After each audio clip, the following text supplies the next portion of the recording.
the biblical march toward apocalypse is about to get even worse. It's a disaster that conjures up images of hell itself.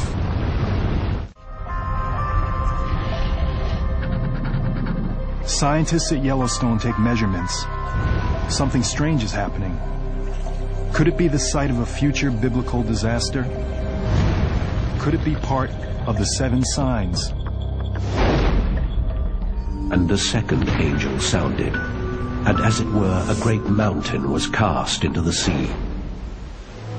In the second trumpet judgment, it talks about a great mountain falling into the ocean.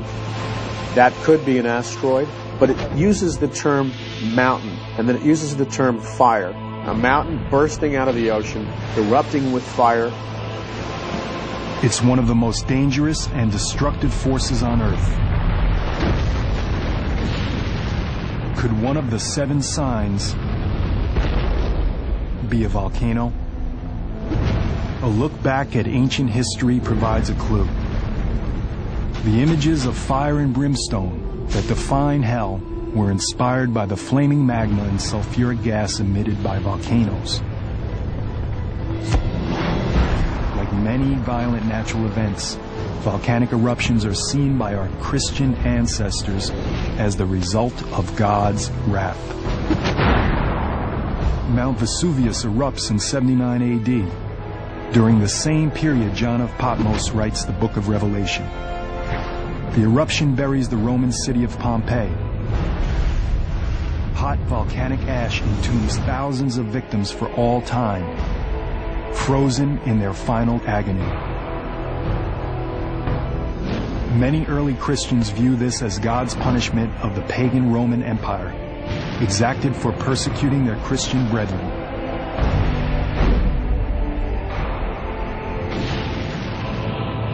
A volcanic eruption is an indication that God is in control of the earth, that He is the one who controls these natural phenomena. We know too well the power of volcanoes today. Mount St. Helens in 1980, Mount Pinatubo in 1991. These eruptions and countless others have caused humans pain and suffering on an immense scale. But for a volcanic eruption to be recognized today as among the 7 signs, it will have to be of unprecedented size and destructiveness. The result of this great mountain-like object falling into the ocean is destroying life on planet Earth. Are there, in fact, volcanoes large enough to cause such an apocalypse? Science now confirms that there are. And just as the prophecy describes, they can be hidden in oceans or even right below us. It's a phenomenon called supervolcanoes. A supervolcano is any volcano that emits 100 cubic kilometers or more of ash in a single eruption. That's about 100 to 150 times more than Mount St. Helens ejected in 1980. And there are supervolcanoes scattered across the globe. Taupo in New Zealand, a popular fishing resort on the North Island. Santorini in the Aegean. The Campi Flegrei, just west of Naples, where several 100,000 people live. There are at least 8 supervolcanoes around the world. But they're hard to find, since they usually don't take the form of a mountain. Most volcanoes, when they erupt explosively, leave a crater, a violent expulsion of magma that blows its roof off. When a very large eruption occurs, it leaves something called a caldera, which is a much more structured, bowl-shaped depression that has relatively steep walls. It's typically tens of kilometers across, and it forms by a settling of the roof rocks down into what used to be the magma chamber. There are several supervolcano calderas within the United States. One of the most beautiful sights may also pose the greatest threat of devastation. Yellowstone is a large volcanic crater measuring 35 by 45 miles. It's just shocking to imagine a single eruption that would evacuate so much magma and create a valley where there was nothing. But that's exactly what happened at Yellowstone. More than once. Yellowstone has had 3 very big eruptions that were hundreds of cubic kilometers or more. However, believers examining the prophecy and scientists investigating the data do agree on one thing. If a supervolcano does erupt, our prospects will be bleak. The first thing that would happen would be a series of minor eruptions. They don't erupt simultaneously around the entire circumference of the caldera. Instead, they punch a single hole through the edge of the caldera, and then they unzip the caldera rim by migrating that eruption center around its circumference. Once this happens, the entire floor of the Yellowstone caldera will collapse. That will blast a gigantic column of scalding volcanic gas and ash up to 20 kilometers high into the atmosphere. That cloud collapses in places and produces a ground-hugging mass of hot ash that runs perhaps several hundred miles down river valleys.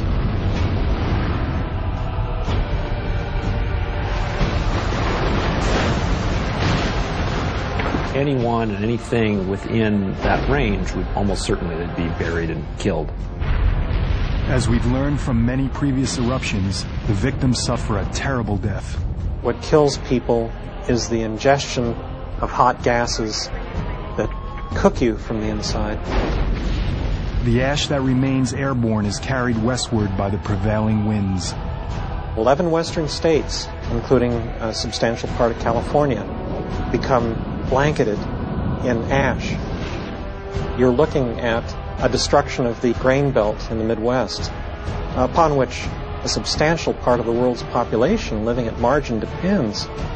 And with that, then, a realignment of the geopolitical balance of power. You know why? Because God's glory is not the main thing. Their comfort is. And we live in a generation that you know it. God's glory is not the main thing. We drive down our highways. God is the greatest reality in all the universe. Drive down the highways. Where's God? Where is He on the billboards? Where is He on the talk radio? Where is He on the television? Where is He? God's glory doesn't matter anymore. But hell wakes us up to it. Hell stares this humanistic mindset straight in the face. As one has said, it is like a brutal claw that just tears through the fabric of our humanistic thinking. It is exactly that. We need to hear about this. To do not dress sensually in order to show off their bodies. If your clothing is a frame for your face, God is pleased with your clothing. If your clothing is a frame for your body, it's sensual and God hates what you're doing.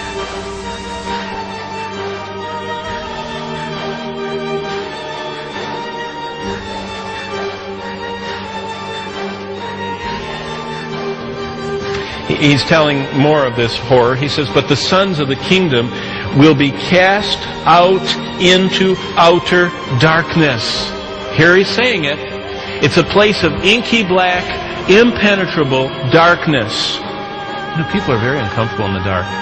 People don't like darkness. Jesus says in verse 12, outer darkness, impenetrable blackness of darkness. There will be weeping and gnashing of teeth. Keep going down to verse 28.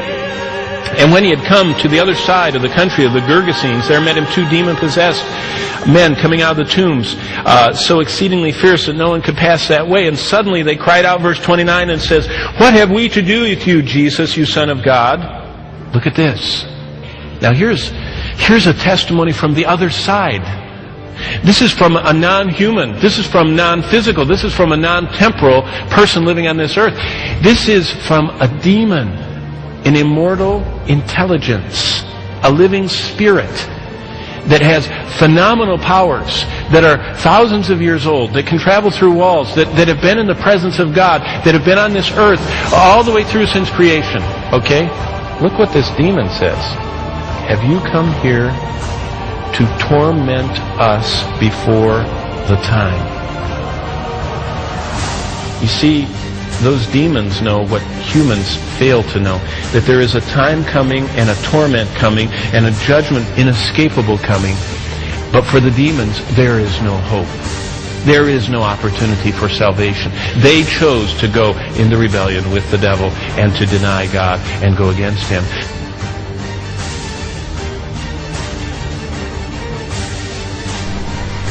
Do not plan on a deathbed conversion. Don't plan on changing tomorrow.